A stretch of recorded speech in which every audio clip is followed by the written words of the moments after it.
अस्सलाम वालेकुम दोस्तों, मैं हूं होम्योपैथिक डॉक्टर रिजवान अली मंगरू। आज हम बात करेंगे अस्थमा के बारे में, यानी दमा की बीमारी के बारे में हम बात करेंगे। ये इसके होम्योपैथी के अंदर बहुत अच्छा ट्रीटमेंट है और मैं एक होम्योपैथी का 3 मेडिसिन बताऊँगा। उसका जो कॉम्बिनेशन है, इसके बहुत अच्छे रिज़ल्ट हैं। बहुत से होम्योपैथिक डॉक्टर्स ने इसको इस्तेमाल किया है और उसका बहुत अच्छा रिज़ल्ट है। समझेंगे कि ये दमा की बीमारी क्या होती है, कैसे होती है, इसका क्या कॉजेज़ है और इसके क्या वजूहात हैं और इसके क्या सिम्पटम्स हैं और होम्योपैथी की कौन-सा जो कॉम्बिनेशन है वो मैं आपको इस वीडियो में बताऊँगा। तो ये कॉम्बिनेशन ऐसा कॉम्बिनेशन है जिन पेशेंट को साँस फूलता है, साँस में दिक्कत होती है, साँस में तकलीफ़ होती है, समझेंगे कि ये दमा की बीमारी क्या होती है, कैसे होती है, इसका क्या कॉजेज़ है और इसके क्या वजूहात हैं और इसके क्या सिम्पटम्स हैं और होम्योपैथी की कौन-सा जो कॉम्बिनेशन है वो मैं आपको इस वीडियो में बताऊँगा। तो ये कॉम्बिनेशन ऐसा कॉम्बिनेशन है जिन पेशेंट को साँस फूलता है, साँस में दिक्कत होती है, साँस में तकलीफ़ होती है, जिनको जो है बहुत ज़्यादा खाँसी होती है, चलते-बैठते, उठते-बैठते जिनको साँस की तकलीफ़ होती है, जिसको दमा की कैफ़ियत होती है, तो ये वो कॉम्बिनेशन है। एक्यूट केस में भी हम दे सकते हैं, क्रॉनिक केसेज़ में भी हम दे सकते हैं। हमने पेशेंट्स को दिया है, उनको बहुत अच्छा रिज़ल्ट मिला है। ये वो कॉम्बिनेशन मैं आपको इस वीडियो में बताऊँगा, जिससे जो है पेशेंट्स को इस्तेमाल कराएँगे, उसका जो है ये दमे की बीमारी है, इससे जो है उसको आराम मिलेगा, वो बिल्कुल ठीक हो जाएँगे और जिस पेशेंट्स को हमने इस्तेमाल करवाया है, वो बहुत ठीक हो गए हैं। उनको आराम मिला है, वो बीमारी जो है बिल्कुल खत्म हो गई है। तो ऐसे पेशेंट्स जो दूसरा तरीका इलाज में बहुत सारी मेडिसिन इस्तेमाल करते हैं, लेकिन उनको जो है जब कुछ वक़्त के लिए जो है मर्ज़ जो है वो दब जाता है, लेकिन होम्योपैथिक ऐसा तरीका इलाज है जिसमें मर्ज़ को इसकी जो मेडिसिन है वो दबाती नहीं है, वो उसको टेम्परेरी जो है उसको दबाती नहीं है, लेकिन ये उसको जो है पेशेंट्स को मुकम्मल जो है क्योर करती हैं। तो ये कॉम्बिनेशन ऐसा कॉम्बिनेशन है, इसके अंदर 3 मेडिसिन डली हुई हैं, तो ये मेडिसिन इनका बहुत अच्छा रिज़ल्ट है। एक्यूट केस हो या क्रॉनिक केसेज़ में इसके बहुत अच्छा रिज़ल्ट है। तो हम सबसे पहले ये जानते हैं तो ये बीमारी क्या इसकी ये कैसे होती है और इसके क्या सिम्पटम्स हैं, उसके क्या कॉजेज़ हैं और लास्ट में मैं आपको बताऊँगा होम्योपैथिक कॉम्बिनेशन। सबसे पहले जानते हैं ये बीमारी क्या होती है। तो ये एक साँस की बीमारी होती है जिसे अस्थमा या दमा भी कहते हैं। तो इसके अंदर 2 चीज़ें होती हैं। एक होता है इन्फ्लेमेशन, दूसरा होता है म्यूकस का ज़्यादा बनना। इन्फ्लेमेशन जो हमारे लंग्स के अंदर जो साँस की नालियाँ होती है, ब्रोंकाई और ब्रोंक्यूल्स, उसके अंदर जब इन्फ्लेमेशन होती है, फिर वो साँस की नालियाँ होती हैं, वो तंग हो जाती हैं, वो सिकुड़ जाती हैं, फिर साँस लेने में मुश्किल होती है। दूसरा ये कि उस जो बलगम बहुत ज़्यादा बनता है और जब रेशा गाढ़ा और बलगम बनता है, तो फिर वो साँस की नालियों में रुकावट पैदा करता है, तो उसकी वजह से भी ये जो है दमा की साँस की बीमारी होती है। तो हम बात करते हैं कि इसके क्या कॉजेज़ हैं। इसके कॉजेज़ ये हैं कि इसके कॉजेज़ मैं आपको बताता हूँ। तो पहले नंबर पे एलर्जी, ऐसे अफ़राद, ऐसे पेशेंट्स जिनको एलर्जी होती हो, बहुत लंबे टाइम से उनको एलर्जी रही हो, फिर वो जो है उनके आगे जाकर जो है उनकी साँस की नालियों में जो है इन्फ्लेमेशन हो, रुकावट हो जाती है। फिर वो साँस की नालियाँ तंग हो जाती है।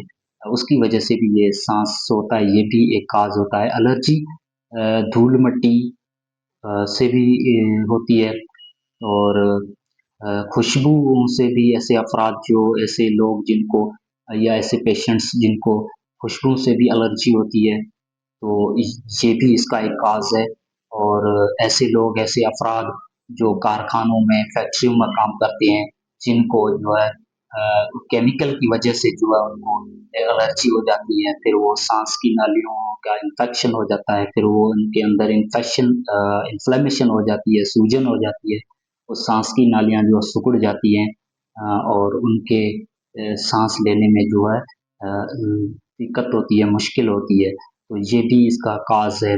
और दूसरे नंबर पे वेदर चेंजेस, मौसमी तब्दीलियाँ, ठंडी हवा, सर्दी और नमी या अचानक मौसम का बदलना, ये भी जो है इसका काज है। तो तीसरे नंबर पे इन्फेक्शन, सांस की नाली का इन्फेक्शन, नज़ला, जुकाम, फ्लू, खांसी, ये पेशेंट्स को लंबे टाइम से रहा हो और इस बीमारियों से जो है ये बीमारियां उसको बार बार लगती हो, फिर जो है इसके पेशेंट के अंदर इन्फेक्शन हो जाता है, फिर जो सांस की नालियां हैं वो सिकुड़ जाती हैं और तंग हो जाती हैं, फिर सांस लेने में मुश्किल और दिक्कत होती है। तो ये भी एक इसका काज है। और चौथे नंबर पे ऐसे लोग जो बहुत ज़्यादा सिगरेट का इस्तेमाल करते हैं, उसका धुआं भी ये उसका काज बनता है। और जो पांचवें नंबर पे हम बात करेंगे वो है, उसकी हम बात करेंगे तो वो है कि ऐसे लोग जो बहुत ज़्यादा स्ट्रेस लेते हैं, तनाव में रहते हैं, टेंशन में हैं, तो ये भी इसका काज होता है।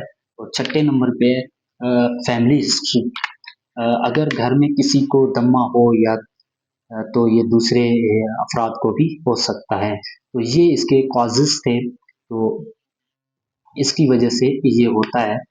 तो अब हम बात करेंगे सिम्पटम्स और अलामात की, इसकी क्या अलामात है दमा के पेशेंट्स को देखने में मिलती हैं। तो सबसे पहले है शॉर्टनेस ऑफ ब्रीथ, सांस फूलना। तो ये पेशेंट्स में देखने को मिलता है, सांस फूलता है। और दूसरे नंबर पे है व्हीजिंग, सांस में सीटी जैसी आवाज आना। तो ये भी ये जो है इस पेशेंट में देखने को मिलता है। और तीसरे नंबर पे चेस्ट टाइटनेस, सीने में जकड़न, ये भी पेशेंट के अंदर देखने को मिलता है। ये भी इसकी जो सिम्टम्स हैं, अलामात है पेशेंट्स के अंदर होते हैं। और चौथे नंबर पे बार बार खांसी, ज्यादातर रात को या दिन को बहुत ज्यादा होती है। ये जो है रात को सुबह के वक्त बहुत ज़्यादा होती है। तो ये इसका जो ये भी सिम्पटम्स हमें पेशेंट्स के अंदर देखने को मिलता है। और पाँचवें नंबर पे एलर्जी या मौसम बदलने पर सांस की तकलीफ बढ़ जाना। जब ये होता है तो फिर उसके सांस की नालियों में इन्फ्लेमेशन, सूजन हो जाती है, फिर वो सांस की नालियाँ हैं वो सिकुड़ जाती हैं और जो सांस की नालियों का रास्ता है वो तंग हो जाता है। तो फिर ये जो है सांस फूलता है और सीटी जैसी आवाज़ सांस में महसूस जो सुनाई देती है। और चेस्ट टाइटनेस होती है, सीने में जकड़न होती है, बार बार खांसी, ज़्यादातर रात को और ये सुबह के वक्त देखने को मिलती है। ये इसके अंदर जो है सिम्टम्स हमें पेशेंट्स के अंदर देखने को मिलते हैं। अब हम बात करते हैं होम्योपैथिक का, वो अच्छा बेहतरीन जो है वो कॉम्बिनेशन है जो हमारे सीनियर डॉक्टर उन्होंने भी इस्तेमाल किया और मैं भी अपने पेशेंट्स को देता हूँ, जिससे मुझे बहुत अच्छा रिजल्ट मिला है। उसके अंदर 3 मेडिसिन जो है वो हैं, 3 मेडिसिन का कॉम्बिनेशन बना हुआ है जिसके बहुत अच्छे रिजल्ट्स हैं। मेरे पास जब पेशेंट आता है मैंने भी उनको दिया, तो एक्यूट केस हो या क्रॉनिक केसेस में भी हमने पेशेंट्स को दिया, तो उसके बहुत अच्छे रिजल्ट मिले हैं। तो ये वो मेडिसिन है, तो इसके बहुत अच्छा रिजल्ट हमें मिला है एक्यूट में और क्रॉनिक में।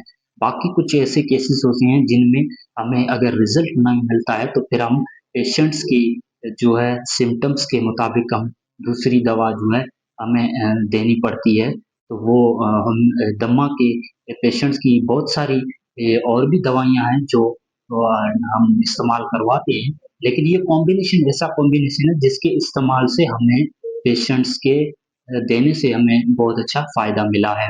कुछ ऐसे डॉक्टर्स होते हैं या पेशेंट जिनको समझ में नहीं आ रहा है, तो फिर हम क्या करते हैं ये कॉम्बिनेशन देते हैं, तो फिर उससे भी हमें एक्यूट केसेज़ में जो हमें बहुत अच्छा रिज़ल्ट मिल जाता है। तो दमा की और बहुत सारी भी दवाइयाँ हैं जो इस्तेमाल करते हैं, तो इसमें इसका भी जो है बहुत अच्छा रिज़ल्ट है कॉम्बिनेशन का।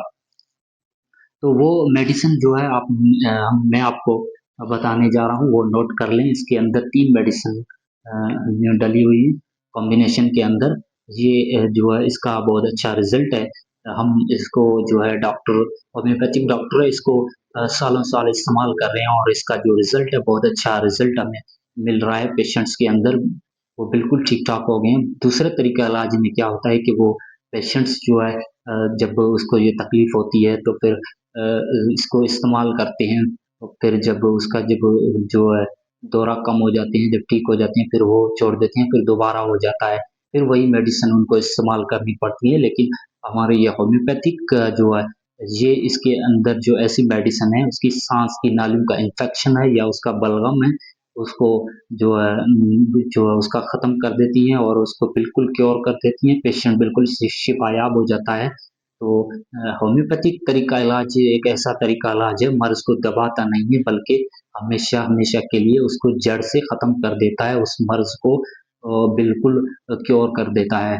तो ये वो कॉम्बिनेशन है, वो मेडिसिन है जो एक्यूट केसेज़ में और अपने क्रोनिक केसेज़ में इसके बहुत अच्छे रिज़ल्ट्स हमें मिले हैं और बिल्कुल पेशेंट जो है सेहतियाब हो जाते हैं, हमेशा के लिए क्योर हो जाते हैं। बाकी कुछ पेशेंट जो बच जाते हैं इस कॉम्बिनेशन के अंदर फ़ायदा नहीं होता है, तो फिर हम दूसरी अलामात के मुताबिक जो है उसको मेडिसिन देते हैं, फिर हम उसका म्याज़िन देखते हैं, वो देखकर हमें मेडिसिन देनी पड़ती है। तो ये मेडिसिन वो है, 3 मेडिसिन है, उसके नाम नोट कर लें। और जो मेडिसिन इस कॉम्बिनेशन के अंदर है, तो पहले नंबर पे है मेडिसिन है आर्सेनिकम एल्बम 30 पोटेंसी में। जो पहले नंबर पे मेडिसिन है वो है आर्सेनिकम एल्बम 30 पोटेंसी में। दूसरे नंबर पे जो मेडिसिन है वो है एपिकॉक 30 पोटेंसी में है, ये भी 30 पोटेंसी में लेनी है। और तीसरे नंबर पे है नेट्रम सल्फ 30 पोटेंसी में। ये तीन मेडिसिन है, इनका 30 पोटेंसी में अपने मेडिसिन लेनी है और फिर इनको जो है बराबर मिक्स करना है इक्वल क्वांटिटी में। जब ये बराबर मिक्स करेंगे तो फिर ये अगर किसी को बहुत ज़्यादा दमे का जो दौरा है, जिसका साँस बहुत ज़्यादा जो है फूलता है, सीटी जैसी आवाज़ है और उसको चेस्ट टाइटनेस है, सीने में जकड़न है, खाँसी है और पेशेंट लेट नहीं सकता है, बैठ नहीं सकता है, उठते-बैठते उसको बहुत ज़्यादा खाँसी है, साँस में तकलीफ़ है। तो ये जो है ऐसे पेशेंट को जो है ये इसके जो है 5 कतरे 2 घूँट पानी में मिलाकर 2-3 खुराकें जो है 15-20 मिनट के वक़्फ़े से देनी है, ताकि उसको जो है जो ये दौरा हो रहा है या उसको जो ये साँस फूलने की तकलीफ़ है, ये बहुत जल्द उसको वो ठीक हो जाए और फिर वो जो कुछ नॉर्मल तबीयत हो जाए, तो उसको जो है दिन में 3 से 4 बार इसको देना है। तो ये वो कॉम्बिनेशन है, इसका बहुत अच्छा रिज़ल्ट है। एक्यूट केसेज़ में जब भी मेरे पास कोई पेशेंट आता है, तो मैं उसको ये इस्तेमाल करवाता हूँ। इसकी बहुत अच्छी रिज़ल्ट है और फ़ायदा हो जाता है पेशेंट्स को। इसके इस्तेमाल से जो है पेशेंट्स मुकम्मल क्योर भी हो जाते हैं। तो और बहुत सारी मेडिसिन हैं जिनका इस्तेमाल हम करते हैं, होम्योपैथिक तरीका इलाज की जो मेडिसिन है, वो हम देते हैं पेशेंट्स को, पेशेंट्स बिल्कुल ठीक हो जाते हैं सिम्पटम्स के हिसाब से। तो फिर मिलेंगे किसी एक और वीडियो में, ठीक है? तो आज का इतना ही है। तो मैं आपसे इजाज़त चाहता हूँ। पाकिस्तान ज़िंदाबाद।